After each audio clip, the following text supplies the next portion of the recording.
And we ask people, when you go to the monument, please do 3 things.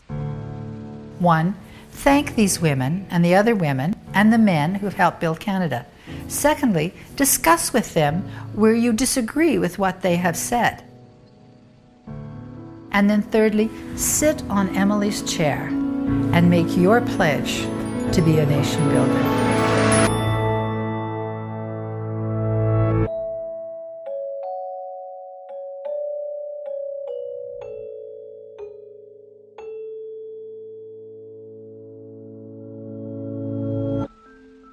I'm not really a master of anything, in that I've been a journalist, I've been a stockbroker, I've been a communications consultant, I've been a retailer. For 10 years, my dear husband and I owned 6 stores.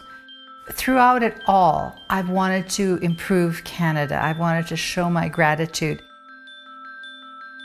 The Famous Five are really Canada's democratic champions. They're largely responsible for women having the right to vote in Canada, to stand for office in Canada, and then to serve as senators.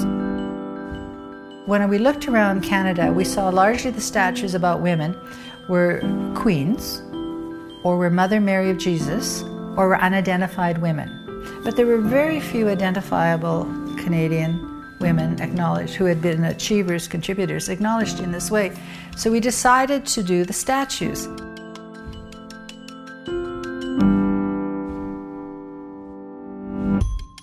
One of the phone calls I got from Ottawa, from a guard about a year after the statue had been unveiled there, said that fairly frequently, 3 or 4 times a month, a woman or a couple of women would come and they would look at the Famous Five, they would talk with them, then they would sit on Emily's chair and they would cry.